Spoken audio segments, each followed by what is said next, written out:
이정옥, 며느리의 집. 가족이라 믿었지만 그 집은 나를 삼켰다. 어머니, 같이 살기 너무 힘들어요. 이제 제발 나가주세요. 제발요. 나에겐 천사 같던 며느리가 한 말이에요.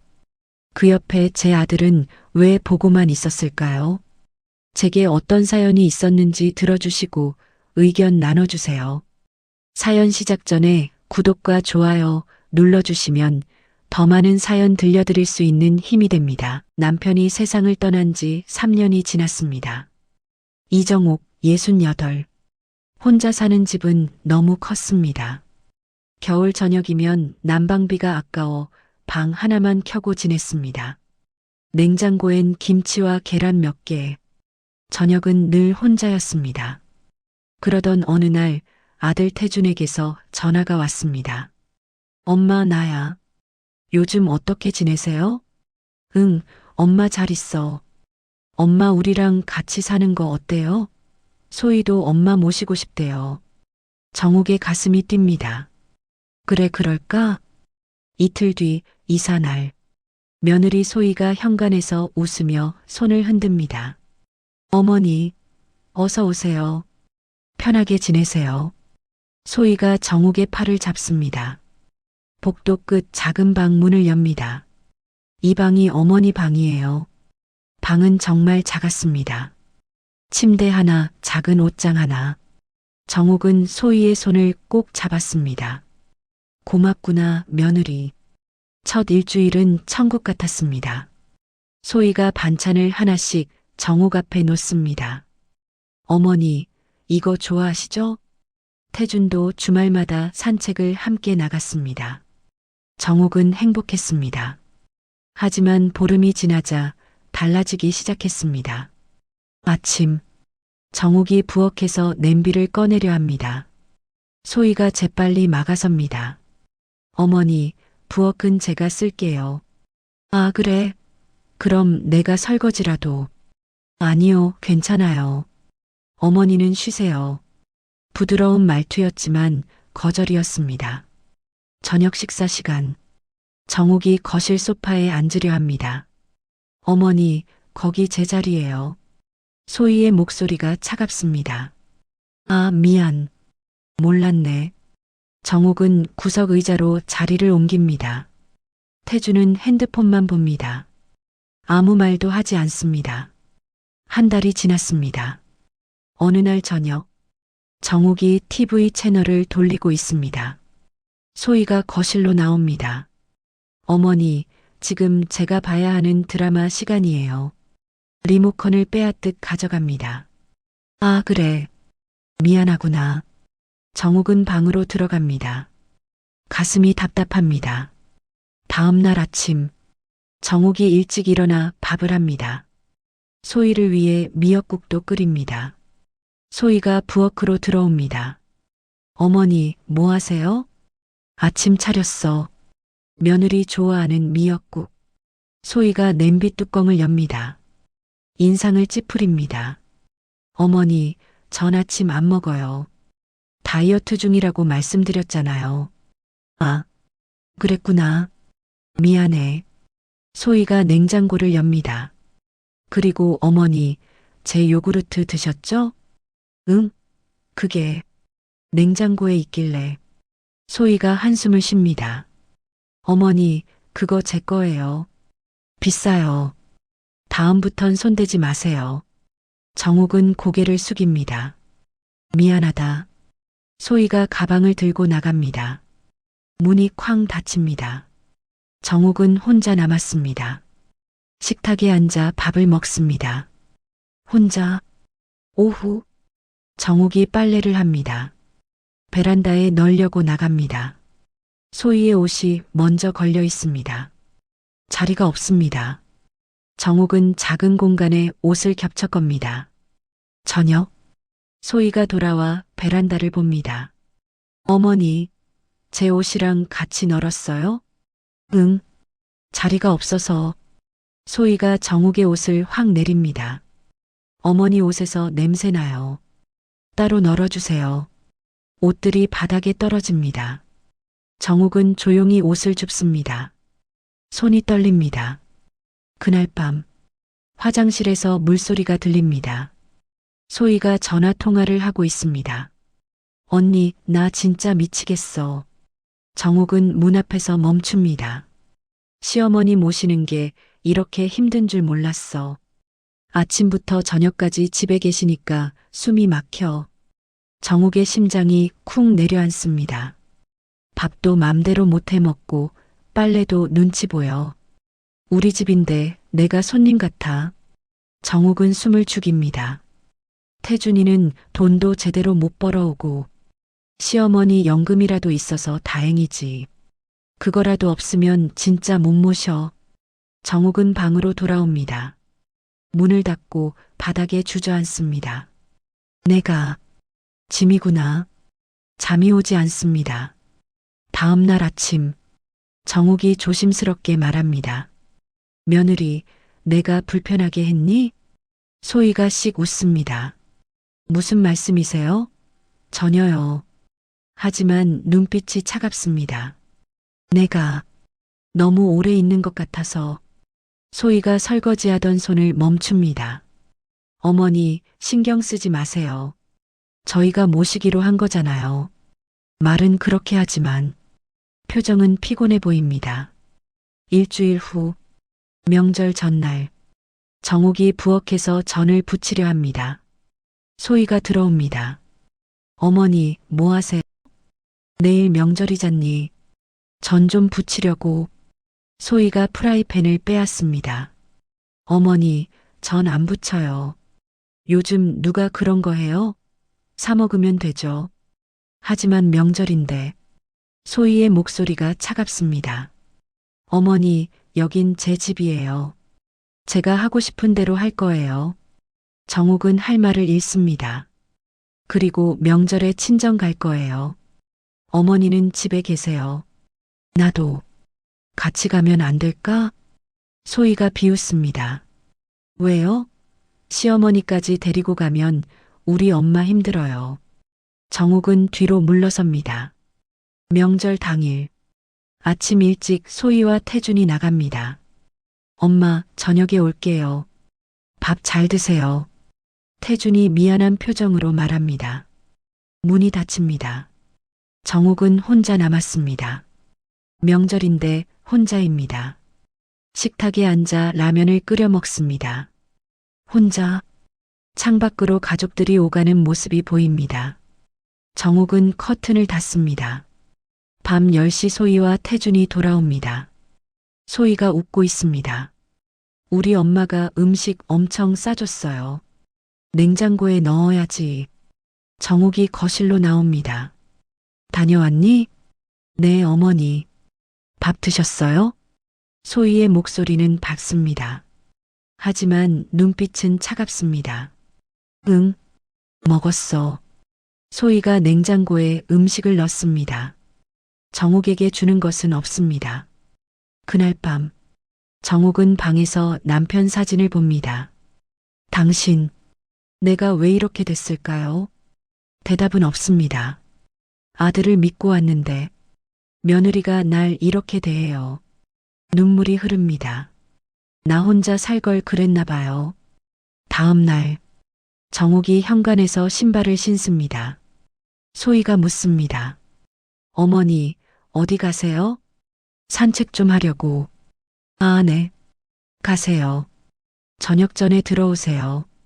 정욱은 나갑니다. 공원을 걷습니다. 벤치에 앉습니다. 옆 벤치에 할머니 두 분이 앉아 계십니다.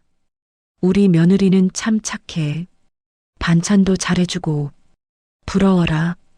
우리 집은 내가 다 해야 해. 정욱은 듣고 있습니다. 부러웠습니다. 나도 그런 며느리 만났으면. 집으로 돌아오는 길, 마트에 들러 과일을 삽니다. 소희가 좋아하는 딸기입니다. 집에 도착합니다. 며느리, 딸기 사왔어. 소희가 봅니다. 어머니, 이거 비싼 거 아니에요? 응, 내가 좋아한다길래. 소희가 한숨을 쉽니다. 어머니, 돈 아껴야죠. 이제 어머니 돈도 얼마 없잖아요. 정욱은 어안이 벙벙합니다. 내가 내 돈으로 산 건데 다음부턴 그냥 싼 거 사세요. 소희가 딸기를 냉장고에 넣습니다. 정욱은 아무 말도 못합니다. 그날 저녁 식탁에 앉았습니다. 소희가 딸기를 꺼냅니다. 자기 앞에만 놓습니다. 정욱은 그 모습을 봅니다. 아무 말도 하지 않습니다. 태준도 보고 있습니다. 정욱은 밥을 먹습니다. 목이 메입니다. 밤, 정욱은 잠들지 못합니다. 이게 가족인가? 내가 왜 여기 있지? 이러려고 왔나? 눈물이 흐릅니다. 하지만 어디 갈 곳도 없습니다. 돌아갈 집도 없습니다. 정욱은 이불을 뒤집었습니다. 참아야지. 참아야 해. 하지만 가슴이 너무 아픕니다. 창밖으로 달이 떠 있습니다. 외로운 달입니다. 다음 날 식사 시간. 세 사람이 식탁에 앉았습니다. 소희가 먼저 입을 엽니다. 어머니, 말씀드릴 게 있어요. 정욱이 젓가락을 멈춥니다. 요즘은 전자이체가 편하잖아요. 제가 어머니 통장이랑 도장 관리해 드릴게요. 정욱의 머릿속이 하얘집니다. 그게 내가 쓸 돈도 있고. 소희의 얼굴이 굳습니다. 어머니, 저희가 어머니 모시는데 돈이 얼마나 드는데요? 생활비도 필요하고 병원비도 있고. 하지만 태준이 끼어듭니다. 엄마, 소희가 이런 거 잘해요. 맡기세요. 정욱은 아들을 바라봅니다. 아들은 눈을 피합니다. 그래. 떨리는 손으로 통장과 도장을 건넵니다. 소희가 환하게 웃습니다. 걱정 마세요, 어머니. 제가 잘 관리할게요. 그날 밤, 정욱은 잠이 오지 않았습니다. 새벽 3시 불안한 마음에 거실로 나갔습니다. 소희의 가방이 테이블에 놓여 있습니다. 심장이 쿵쿵 뜁니다. 손이 떨립니다. 가방을 엽니다. 노란 서류 봉투, 신용대출 계약서, 차주 이정욱, 금액 8천만 원. 정욱의 손이 멈춥니다. 내 이름으로 대출을? 인감증명서, 이정욱, 주민등록등본, 이정욱. 정욱은 조용히 편의점으로 갔습니다. 서류를 복사했습니다. 복사본은 옷장 깊은 곳에 숨겼습니다. 일주일 후, 정욱은 은행에 갔습니다. 통장 좀 보여주세요. 은행 직원이 화면을 돌립니다. 잔액 1,200원. 언제 빠져나갔어요? 2주 전부터 매일 출금되고 있습니다. 정욱은 다리에 힘이 풀렸습니다. 집으로 돌아왔습니다. 소희가 거실에서 TV를 보고 있습니다. 정욱이 물었습니다. 며느리, 내 통장에서 돈이 다 빠져나갔던데. 소희가 대수롭지 않게 대답합니다. 아, 그거요? 생활비로 쓴 거예요. 정욱의 목소리가 떨립니다. 그래도 미리 말을 해야지. 소희가 TV에서 눈을 떼지 않고 말합니다. 어머니, 우리가 어머니 모시는데 돈이 얼마나 드는데요? 밥값, 전기세, 수도세, 다 돈이잖아요. 하지만 그건 내 돈이야. 소희가 드디어 정욱을 바라봅니다. 눈빛이 차갑습니다. 어머니 돈? 저희 집에서 드시고 저희 집에서 주무시면서 무슨 어머니 돈이에요?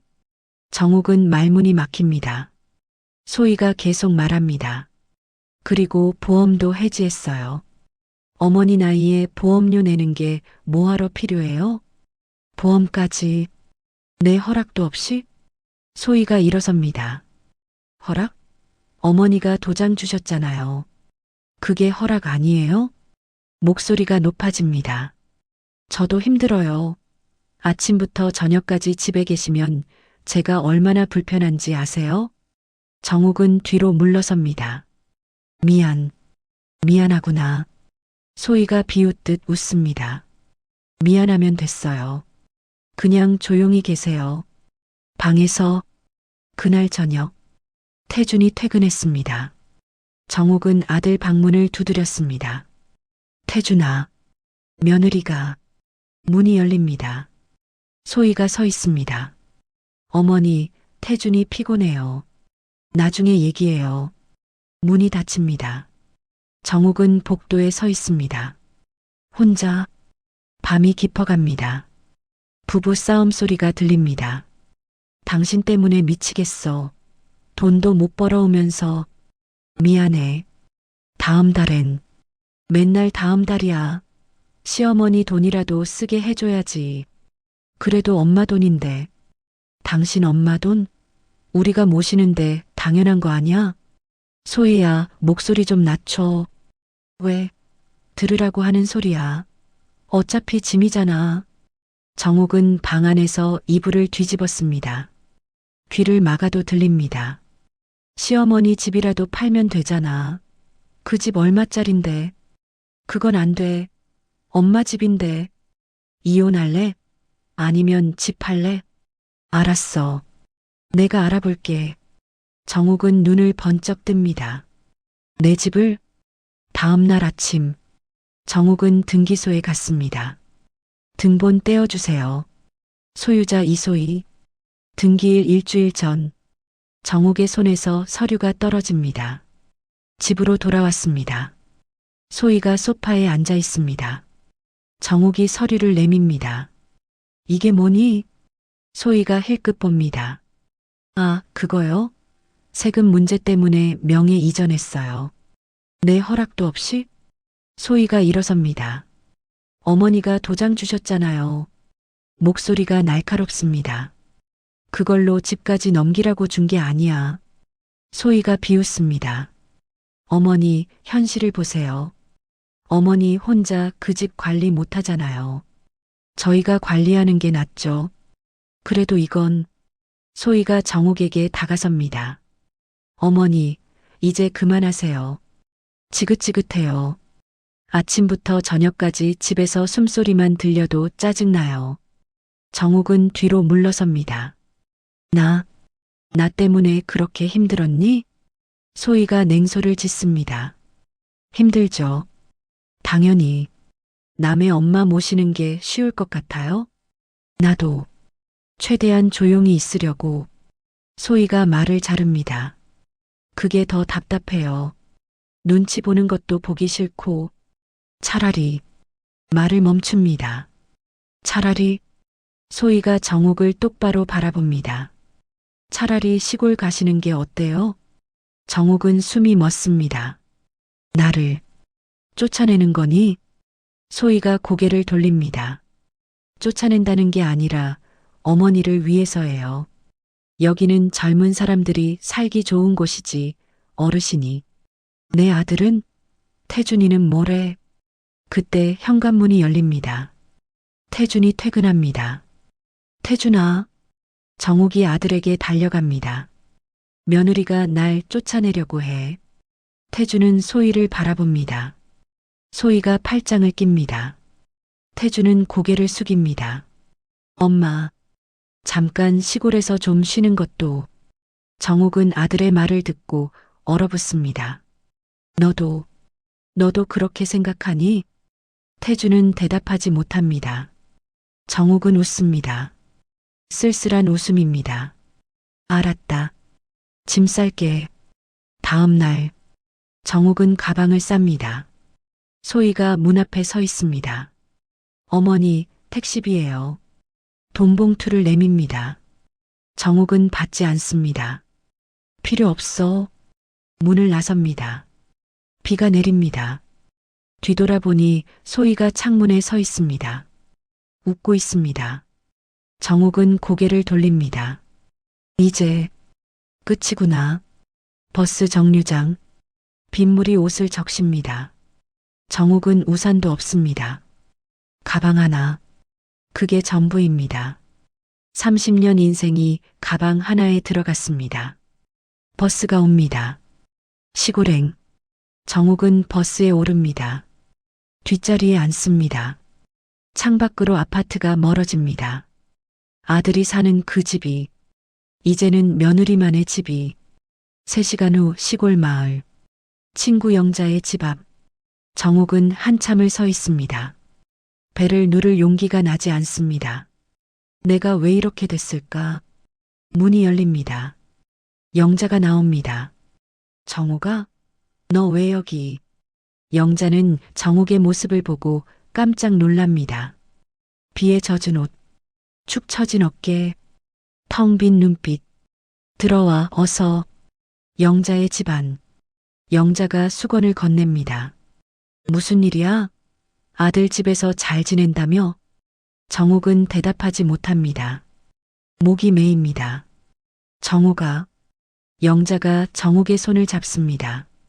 그제야 정옥은 울었습니다. 참았던 눈물이 쏟아졌습니다. 다 빼앗겼어. 집도 돈도 다. 영자가 등을 쓰다듬어 줍니다. 천천히 말해봐. 무슨 일인데? 정옥은 모든 걸 말했습니다. 통장을 빼앗긴 것, 보험을 해지당한 것, 집 명의가 바뀐 것, 며느리에게 쫓겨난 것. 영자는 듣고 또 들었습니다. 그 못된 것이. 영자의 목소리가 떨립니다. 아들은 뭐 했어? 가만히 있었어? 정옥은 고개를 끄덕입니다. 태준이는 아무 말도 안 했어. 고개만 숙이고 있더라. 그게 더 나쁜 거야. 영자가 한숨을 쉽니다. 정옥아, 여기서 좀 쉬어. 천천히 생각해보자. 그날 밤, 영자가 내준 작은 방. 정옥은 잠이 오지 않습니다. 천장을 바라봅니다. 내가 뭘 잘못했을까? 며느리에게 잘해주려 했습니다. 눈치 보며 살았습니다. 통장도 도장도 믿고 맡겼습니다. 그게 잘못이었나? 눈물이 흐릅니다. 소리 없이. 다음 날 아침, 정옥은 일찍 일어났습니다. 마당으로 나갑니다. 새벽 공기가 차갑습니다. 하늘은 맑습니다. 어제의 비는 그쳤습니다. 정옥은 작은 평상에 앉습니다. 산 너머로 붉은 해가 솟습니다. 정옥은 그 해를 바라봅니다. 한참을. 살아야 하는구나. 아직 끝이 아닙니다. 아직 포기할 때가 아닙니다. 가슴 속에서 무언가 꿈틀거립니다. 분노일까, 의지일까? 나, 이대로는 안 돼. 창밖을 바라봅니다. 들판이 보입니다. 겨울이 지나고 봄이 오려는 들판. 아직은 황량합니다. 하지만 곧 푸르러질 것입니다. 나도 다시 시작할 수 있을까? 정옥은 손을 펼칩니다. 주름진 손, 떨리는 손. 하지만 아직 힘이 남아 있습니다. 영자가 나옵니다. 정옥아, 밥 먹어.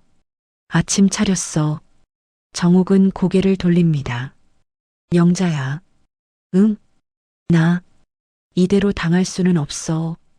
영자가 정옥을 바라봅니다. 뭐 할 건데?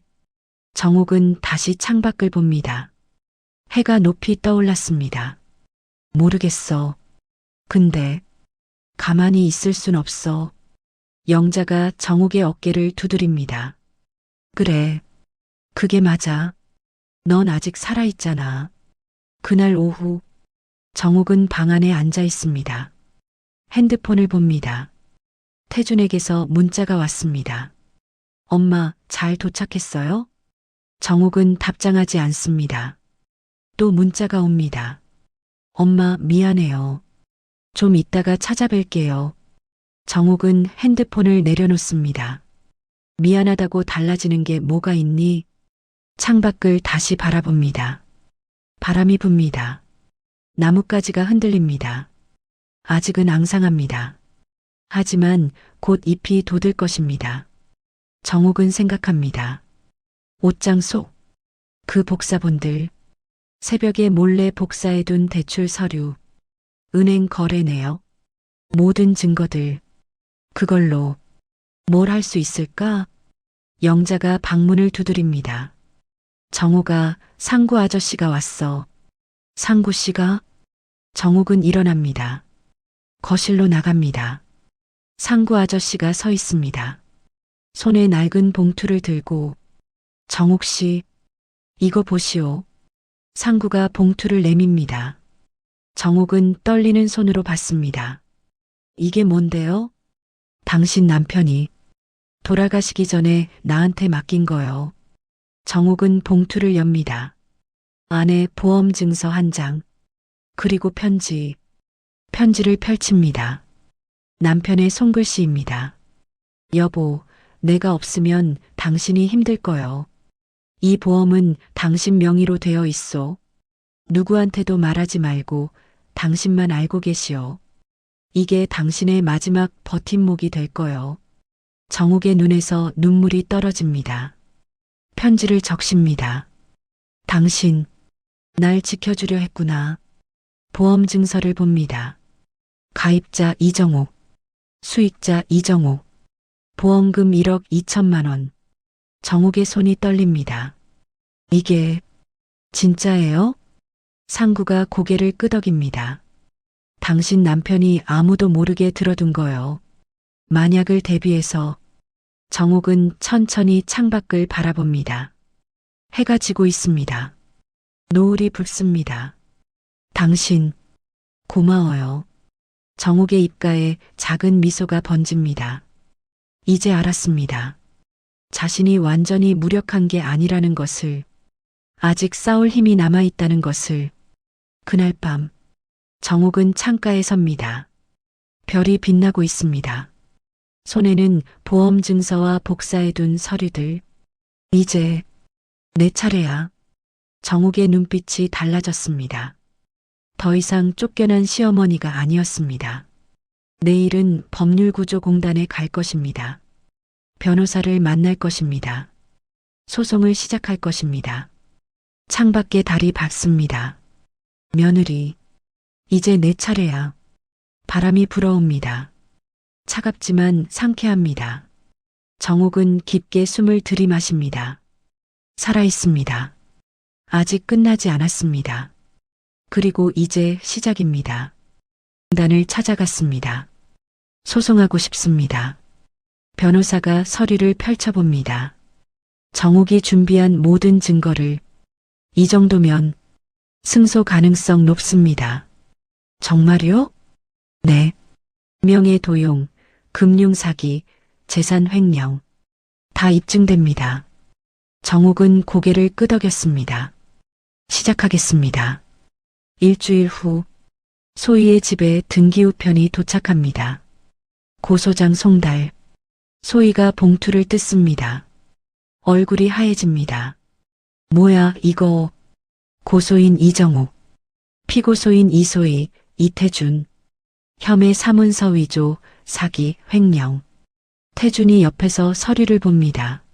엄마가 우릴 고소했어? 소희가 소리칩니다. 시어머니가 감히. 당신이 너무 심하게 한 거야. 뭐, 지금 내가 나한테 뭐라고 한 거야? 접시가 바닥에 떨어집니다. 깨지는 소리. 그날 밤, 정옥은 창밖을 바라봅니다. 별이 빛나고 있습니다. 당신, 내가 제대로 하고 있는 거 맞죠? 바람이 불어옵니다. 남편이 대답하는 것 같았습니다. 정옥은 작게 웃었습니다. 싸움은 이제 시작입니다. 하지만 이번엔 정옥이 준비되어 있습니다. 증거도, 돈도, 용기도 모두 준비되었습니다. 법원복도. 정옥은 한복을 입고 앉아 있습니다. 손이 떨립니다. 옆에 상구 아저씨가 함께 앉아 있습니다. 정옥 씨, 괜찮소? 떨리네요. 내 아들을 법정에 세운다는 게. 상구가 정옥의 손을 꼭 잡아줍니다. 당신이 잘못한 게 아니오. 문이 열립니다. 소희와 태준이 들어옵니다. 태준은 정옥을 보자마자 고개를 숙입니다. 소희는 정옥을 노려보며 빠른 걸음으로 다가왔습니다. 소희는 정옥의 뺨을 때렸습니다. 눈빛이 차갑고 분노에 가득 차 있었습니다. 정옥은 그 눈을 피하지 않았습니다. 재판이 시작됩니다. 판사가 서류를 펼칩니다. 피고인 이소희, 이태준, 고소인 이정욱의 명의로 무단 대출 8천만 원, 통장 예금 전액 인출, 보험 해약금 4,200만 원 횡령, 부동산 명의 도용. 맞습니까? 소희의 변호사가 일어섭니다. 재판장님, 피고인은 시어머니의 재산을 관리해 드린 것입니다. 관리와 횡령은 다릅니다. 판사의 목소리가 단호합니다. 정욱의 변호사가 증거를 제출합니다. 새벽에 복사해둔 대출 서류, 은행 거래 내역, 위조된 인감증명서. 이정욱 씨는 대출 사실조차 몰랐습니다. 통장과 도장을 며느리에게 맡긴 것이지 재산을 넘긴 것이 아닙니다. 소희가 증언석에 섭니다. 시어머니를 모시는 게 얼마나 힘든데요. 병원비, 생활비 다 우리가 됐어요. 목소리가 떨립니다. 억울하다는 표정입니다. 판사가 묻습니다. 그럼 왜 본인 계좌로 이체했습니까? 그게 편하게 관리하려고. 고소인 몰래 집 명의를 바꾼 것은요? 소희는 대답하지 못합니다. 입술만 떨립니다. 정욱은 그 모습을 조용히 바라봅니다. 가슴이 아팠습니다. 미워하고 싶었지만 미워지지 않았습니다. 저 사람도 힘들었겠지. 하지만 용서와는 달랐습니다. 태준이 증언석에 섭니다. 판사가 묻습니다. 피고인은 어머니 명의로 대출받은 사실을 알고 있었습니까? 네. 왜 동의하셨습니까? 태준은 고개를 숙입니다. 한참 침묵이 흐릅니다. 사업 자금이 필요했습니다. 어머니께 말씀드렸습니까? 아니요. 정욱은 아들을 바라봅니다. 태준의 어깨가 떨리고 있습니다. 내 아들이 저렇게 작아졌구나. 정욱의 눈에 눈물이 맺힙니다. 하지만 흘리지 않았습니다. 정욱이 증언석에 섭니다. 판사가 묻습니다. 통장과 도장을 직접 주셨다고요? 네. 며느리가 관리해 준다기에. 그때 불안하지 않으셨습니까? 정욱은 잠시 말을 멈춥니다. 불안했습니다. 하지만 거절하면 쫓겨날까봐 두려웠습니다. 법정이 조용해집니다. 며느리 집에 얹혀 사는 시어머니가 뭘 할 수 있겠습니까? 밥 먹을 때마다 눈치 보고 방에서 나올 때마다 조심하고. 그게 제 하루였습니다. 정욱의 목소리가 떨립니다. 돈도 아깝고 집도 아깝지만 제일 아픈 건 제 아들이 저를 지켜주지 않았다는 겁니다. 태준이 고개를 든다. 눈물이 흐릅니다. 엄마. 정욱은 아들을 바라봅니다. 태준아, 엄마는 내가 가난해도 괜찮아. 사업 실패해도 괜찮아.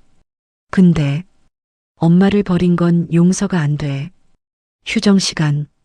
복도에서 태준이 정욱에게 다가옵니다. 엄마, 정말 미안해요. 정욱은 고개를 돌립니다. 미안하다고 달라지는 게 뭐가 있니? 엄마, 제발. 고소 취하해 주세요. 소희가 정가자 되면 정욱은 아들을 똑바로 바라봅니다. 그럼 엄마는? 엄마가 길거리에 나 앉아도 괜찮아? 태준은 대답하지 못합니다. 정욱이 조용히 말합니다. 태준아, 넌 아직도 모르는구나. 가족이라는 게 무조건 참는 게 아니야. 서로 지켜주는 거야. 정욱은 돌아섭니다. 재판이 끝난 후 판결문이 낭독됩니다. 피고인 이소희는 사문서 위조, 횡령 등의 혐의로 징역 1년에 집행유예 2년을 선고한다. 소희의 얼굴이 새하얗게 변합니다. 피고인 이태준은 공동 횡령 혐의로 벌금 500만 원을 선고한다. 태준은 고개를 숙입니다. 부동산은 원소유자 이정욱에게 환원하고 대출금 8천만 원은 피고인들이 연대하여 변제할 것. 판사가 망치를 두드립니다. 그 소리가 법정에 울립니다. 법원 밖. 소희가 정욱에게 달려듭니다. 다 당신 때문이야. 당신만 없었으면. 소희의 목소리가 떨립니다. 눈물이 흐릅니다. 정욱은 물러서지 않습니다. 나만 없었으면 내 돈으로 살면서. 소희는 대답하지 못합니다. 태준이 소희를 말립니다. 그만해, 소희야. 나, 다 내 엄마 때문이야. 내가 무능해서 이렇게 된 거 아냐. 소희가 태준을 밀칩니다. 태준은 비틀거립니다. 정욱은 그 모습을 바라봅니다. 가슴이 무너집니다. 이게 우리 가족의 끝이구나. 일주일 후 정욱은 예전 집으로 돌아왔습니다. 3개월 만에 문을 엽니다. 먼지가 쌓여 있고 거실은 텅 비어 있습니다. 소파도 TV도 식탁도 모두 사라졌습니다. 소희가 가져간 것입니다. 정욱은 빈 거실 한가운데 섭니다. 발소리가 메아리 칩니다. 이겼지만 이긴 게 맞나? 가슴이 허전합니다. 부엌으로 갑니다. 싱크대 위에 쪽지 하나. 엄마 미안해요. 태준. 정욱은 그 쪽지를 손에 줍니다. 구겨집니다. 미안하다고. 다 되는 줄 아니?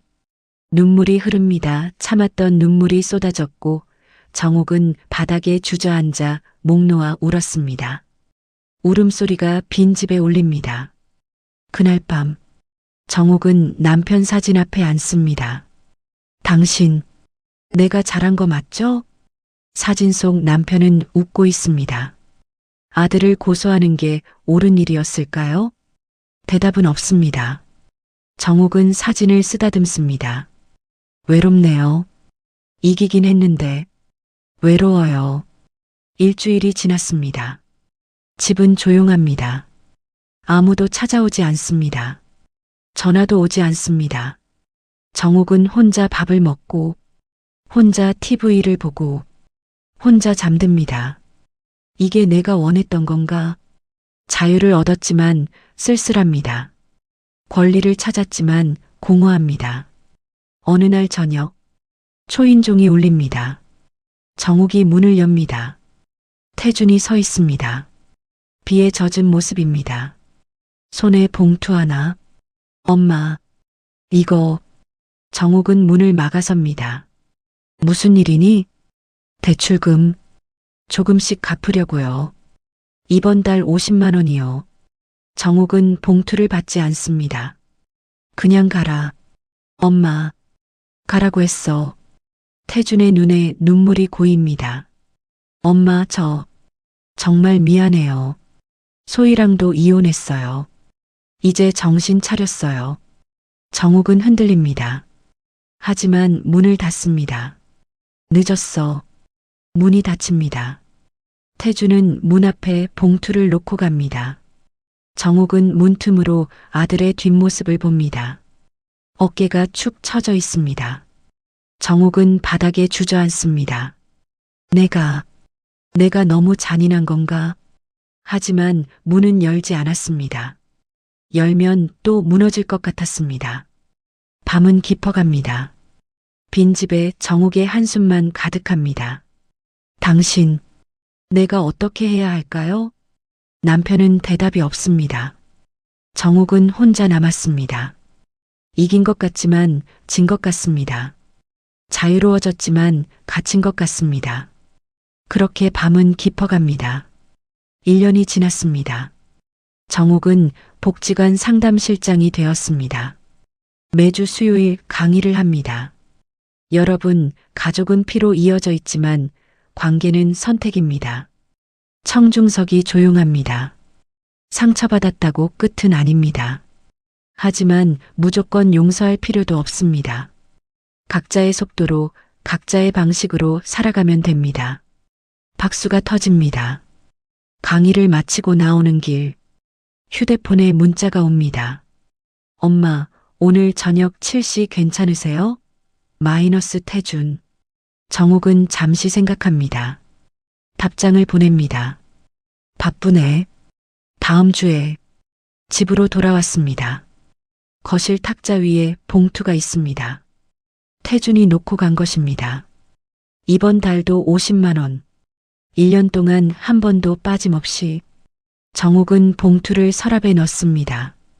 그 옆엔 진한 봉투들이 쌓여 있습니다. 아직 손대지 않았습니다. 쓸 생각도 없습니다. 이건 내 성이니까. 일요일 오후 초인종이 울립니다. 태준입니다. 엄마 안 바쁘시면 잠깐. 정욱은 문을 열어줍니다. 들어와. 거실에 마주 앉았습니다. 태준이 조심스럽게 꺼냅니다. 엄마, 저 재혼하려고요. 정욱의 손이 멈춥니다. 그래. 네. 좋은 사람 만났어요. 이번엔 제대로 하려고요. 정욱은 차를 마십니다. 그 사람은 알아? 내가 정과 있는 거? 태준이 고개를 끄덕입니다. 다 말했어요. 숨기고 싶지 않았어요. 정욱은 잠시 침묵합니다. 잘 생각했네. 태준이 묻습니다. 엄마, 결혼식 오실 수 있으세요? 정욱은 창밖을 바라봅니다. 한참이 흐릅니다. 모르겠다. 태준의 얼굴이 어두워집니다. 정욱이 이어 말합니다. 아직은 그 자리에 설 준비가 안 됐어. 미안하지만. 태준은 고개를 끄덕입니다. 괜찮아요, 엄마. 이해해요. 태준이 일어섭니다. 그래도 청첩장은 드릴게요. 만약 마음이 바뀌시면. 정욱은 대답하지 않습니다. 태준이 현관문을 엽니다. 돌아서서 말합니다. 엄마, 전 계속 올 거예요. 엄마가 싫다고 해도. 정욱은 작게 웃습니다. 알았어. 문이 닫힙니다. 정욱은 탁자 위 청첩장을 봅니다. 펼치지 않습니다. 남편 사진을 바라봅니다. 당신, 내가 가야 할까요? 대답은 없습니다. 정욱은 청첩장을 서랍에 넣습니다. 봉투들 옆에 며칠 후 복지관 상담실 한 며느리가 찾아옵니다. 선생님, 시어머니랑 관계가 너무 힘들어요. 정욱은 고개를 끄덕입니다. 어떤 점이 힘드신가요? 며느리가 울먹입니다. 시어머니가 저를 믿어주질 않아요. 뭘 해도 의심하고. 정욱은 조용히 듣습니다. 며느리 입장도 힘들죠. 하지만 시어머니도 힘들어요. 서로 이해하려 노력해 보셨어요? 며느리가 고개를 숙입니다. 상담을 마친 정욱. 창밖을 바라봅니다. 나도 소희를 이해했어야 했나? 아니, 그건 아닙니다. 이해와 용납은 다릅니다. 그래도 조금 더 대화했다면. 정욱은 고개를 젓습니다. 이미 지난 일입니다. 결혼식 날. 정욱은 한복을 꺼냅니다. 입어보고 거울을 봅니다. 전화기를 들어 태준의 번호를 누릅니다. 손가락이 떨립니다. 결국 전화를 끊습니다. 한복을 벗어 다시 옷장에 넣습니다. 창밖으로 해가 집니다. 지금쯤 결혼식이 시작됐을 것입니다. 정욱은 차를 마십니다. 혼자 조용합니다. 외롭지는 않습니다. 이게 내 선택이야. 후회는 없습니다. 하지만 편하지도 않습니다. 밤이 깊어갑니다. 휴대폰이 울립니다. 태준입니다. 정욱은 한참을 보다가 받습니다. 여보세요. 엄마, 저예요. 결혼식 잘 끝났어요. 정욱은 대답하지 않습니다.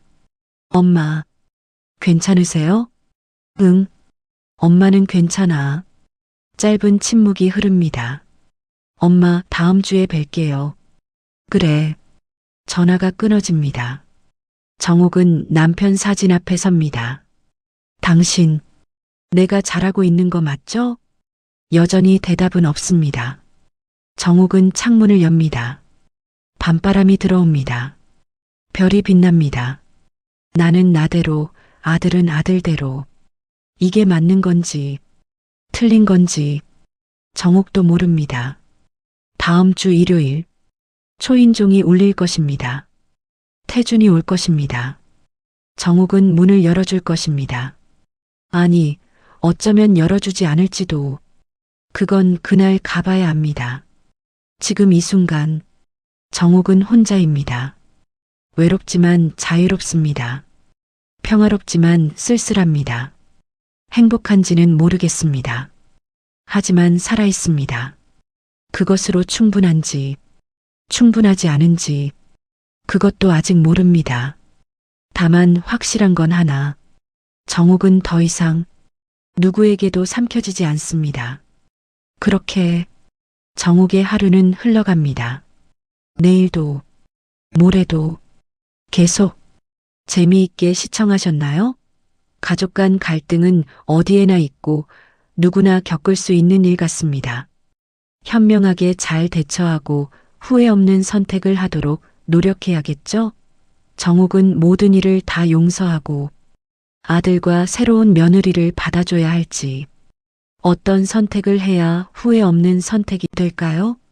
비슷한 일로 고민하고 계시다면 댓글로 알려주세요. 감사합니다.